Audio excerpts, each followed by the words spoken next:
Look at isomers now that we've learned a little bit about organic molecules and how to draw them.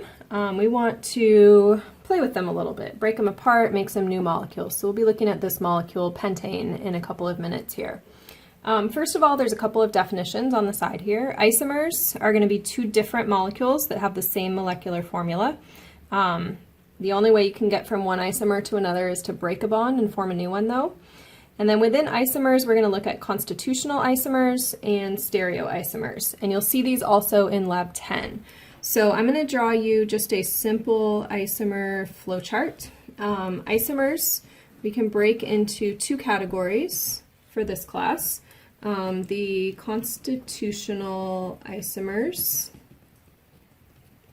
or structural isomers is another word that you'll see there.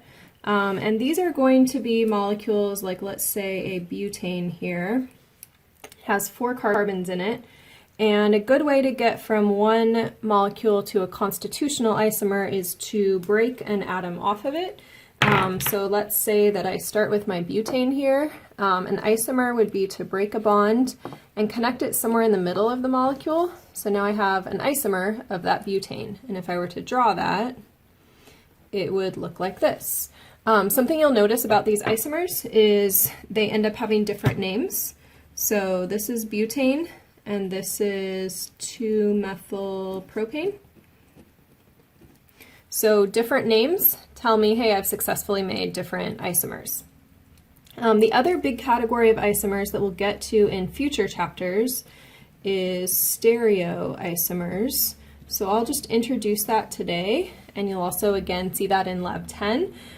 Here we're going to see the same connection. So here I had a parent chain of 4 and it became a parent chain of 3. In a stereoisomer, everything's connected exactly the same, but they are different in 3 dimensions. So you're like, man, it's the same molecule, and yet something's a little bit different. A good example would be my 2 hands.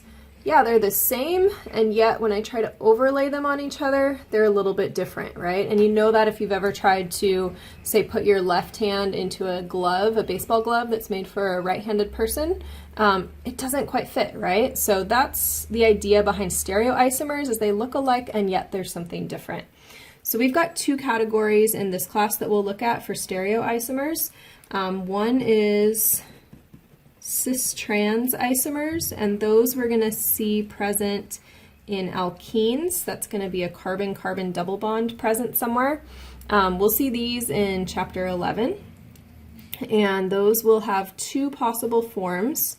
So we will have the trans version of here 2-butene, and then we'll also see that it's possible to have the cis version of that same 4-carbon chain. And you can't easily go back and forth between those 2. The other type of stereoisomer that we'll see in chapter 12 is called an enantiomer. Enantiomers, so we've got cis-trans and enantiomers. These are going to be mirror images of each other, and we will see more about those again in Lab 10 and also in chapter 12. So for now, let's focus on these constitutional isomers. Okay, that's really our only focus in this chapter, is these constitutional isomers. And so I'm going to have you draw pentane. How many carbons in pentane? Should be 5, right? And skeletal, I just kind of want to go with an easy zigzag. So you might have a molecule that looks something like that.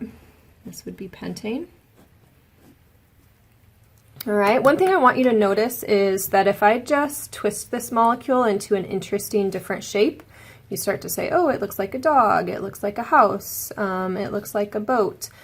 These are not isomers. I'm just twisting, and there's some twisting that's built into these models. So twisting it into a different shape does not make it a new molecule. However, like we did up here with these constitutional isomers, if I break something off, break a carbon off and connect it somewhere different in the molecule, and if I can do that kind of methodically, like break it off and stick it one closer in, now I have an isomer. So I could draw this isomer here, still have a chain of 4. So I kind of flipped it upside down here. So let's go like this, and then I have a carbon coming off the bottom. So this would be an isomer of my pentane. And notice again, just a simple flip like this doesn't make it a new molecule. I didn't break anything. Or even, this is one that will trick you sometimes, if I rotate it like this, not a new isomer. So if I have the same molecule here, those are exactly the same as each other, okay? So far I have one isomer, two isomers, and then a third one. Since I ruled a bunch out here, I'm gonna have to break another carbon off of the parent and find somewhere to attach it. If I attach it over here, notice I'm back to that chain of 4 with the substituent. So let's try attaching it in the middle. And can you see, whoa, that looks different than anything I've had before. And this is where building some of those models online or with food and toothpicks at home might help you out. So if I want to draw this, my third version of these 5 carbons would be something like this. Okay, so I have the parent chain of 3 here, and then I have carbons sticking off and sticking off. And each of these, then I could go through and name. So this would be pentane. Either one of these, no matter how I name them, should come out with the same name. So you can see that substituent methyl is at the second carbon. So this is 2-methylbutane. And then over here, 1, 2, 3. 3 is all I've got for a parent chain. And so this would be 2, 2 dimethyl propane.